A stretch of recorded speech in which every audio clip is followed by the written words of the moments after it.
का निर्माण हमेशा धातु और अधातु परमाणु के बीच होता है। आयनिक बॉन्ड में जब जो दो परमाणु भाग लेते हैं उनमें से एक परमाणु इलेक्ट्रॉन त्याग कर धनायन बनाता है और दूसरा परमाणु इलेक्ट्रॉन ग्रहण कर ऋणायन बनाता है। यह धनायन और ऋणायन किसी न किसी अक्रिय गैस के समान स्थायित्व प्राप्त कर लेते हैं। अब यह धन और ऋणायन परस्पर एक आकर्षण बल से जुड़ जाते हैं जिसे हम आयनिक या विद्युत संयोजी या इलेक्ट्रोकेमिकल बॉन्ड कहते हैं। तो अब हम देखेंगे कि यह परमाणु किस प्रकार से अपना स्थायित्व प्राप्त करते हैं और फिर परस्पर किस प्रकार से जुड़ जाते हैं और जिन यौगिकों में यह बंध पाया जाता है उन्हें आयनिक यौगिक कहते हैं और उनके गुण क्या होते हैं यह मैं आपको आज के इस वीडियो में समझा रही हूँ।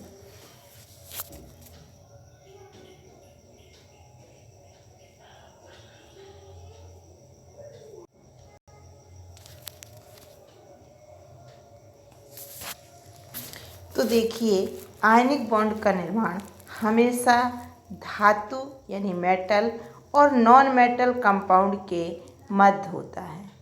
जब यह धातु और अधातु परमाणु होते हैं जिनमें इलेक्ट्रॉन त्यागने की प्रवृत्ति होती है, ठीक है ना, और अधातु परमाणु होते हैं जिनमें इलेक्ट्रॉन ग्रहण करने की प्रवृत्ति होती है।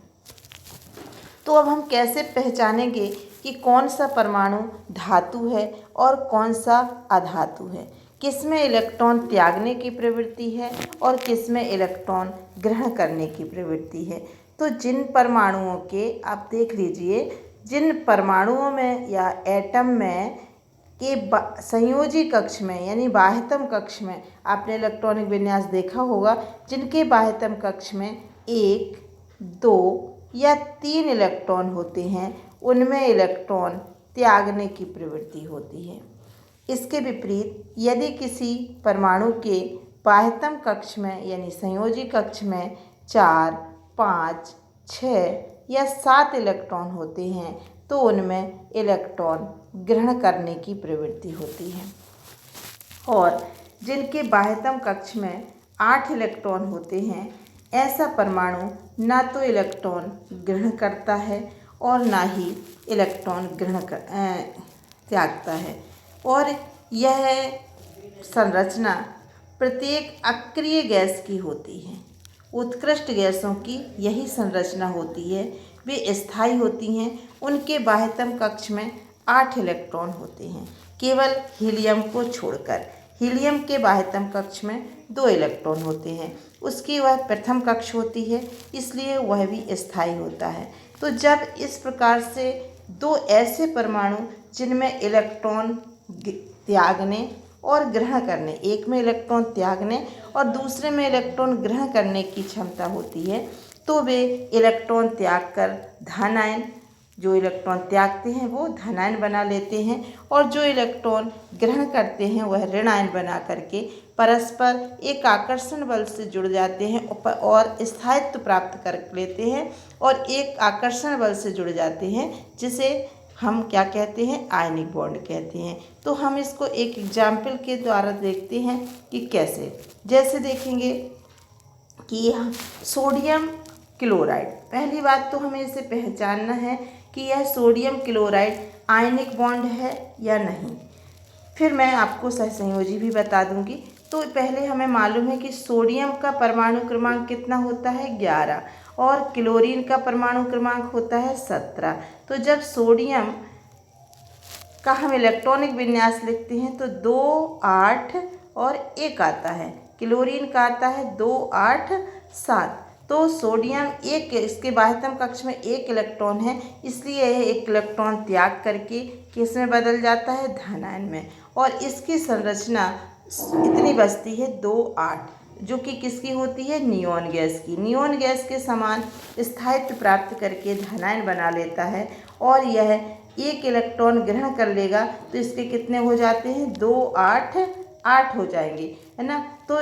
यह एक इलेक्ट्रॉन ग्रहण करके ऋण आयन बना लेता है और इसकी संरचना आर्गन के समान 18 इसमें इलेक्ट्रॉन हो गए और स्थायी विन्यास प्राप्त कर लेता है। अब यह धन और ऋण आयन, तो आपने देखा कि किस प्रकार से जब एक परमाणु में इलेक्ट्रॉन त्यागने की और दूसरे में ग्रहण करने की क्षमता होती है, तो यह इलेक्ट्रॉन त्याग कर और ग्रहण करके धन आयन और ऋण आयन बना लेते हैं और परस्पर एक आकर्षण बल से जुड़ जाते हैं, जिसे हम आयनिक बॉन्ड कहते हैं। और इस प्रकार बने हुए इस यौगिक को आयनिक यौगिक कहते हैं।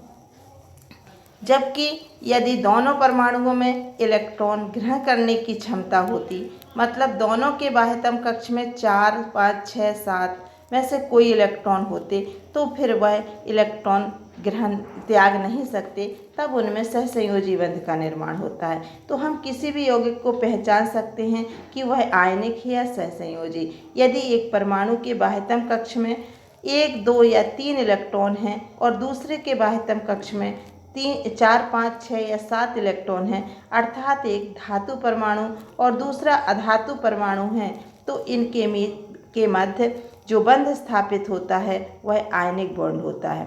जबकि यदि संयोग करने वाले दोनों परमाणुओं के बाह्यतम कक्ष में 4 5 6 या 7 इलेक्ट्रॉन होते हैं, अर्थात उनमें इलेक्ट्रॉन त्यागने की प्रवृत्ति नहीं होती, केवल इलेक्ट्रॉन ग्रहण करने की प्रवृत्ति होती है, तो ऐसी स्थिति में वे इलेक्ट्रॉन की साझेदारी करके बंध बनाते हैं, तब सहसंयोजी बंध का निर्माण होता है। तो इस प्रकार बने हुए बंध को हम क्या कहते हैं, आयनिक बंध कहते हैं। आयनिक यौगिकों के गुण क्या होते हैं कि आयनिक बंध जो होते हैं वे हमेशा धातु अधातु के बीच स्थापित हुए।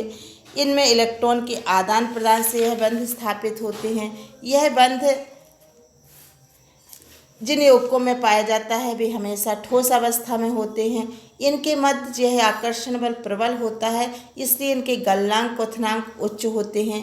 यह जल में विलेय होते हैं, मतलब जल में सॉल्युबल होते हैं। जैसे ही इनको जल में घोलते हैं यह धन आयन और ऋण आयन में टूट जाते हैं।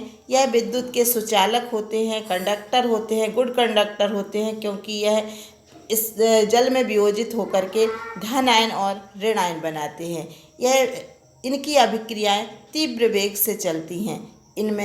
यह बंध अधिसात्मक होने के कारण इनमें आइसोमेरिज्म या समावयवता का गुण नहीं पाया जाता। तो इस प्रकार से यह यौगिक है और इनके अन्य एग्जाम्पल आप देख सकते हैं, MgCl2, KCl, CaCl2 एक्सेट्रा। इस प्रकार के यह सभी आयनिक यौगिक हैं। तो आज मैंने आपको आयनिक यौगिकों का फॉर्मेशन किस प्रकार से होता है और उनकी क्या प्रॉपर्टीज होती है इसके बारे में समझाया।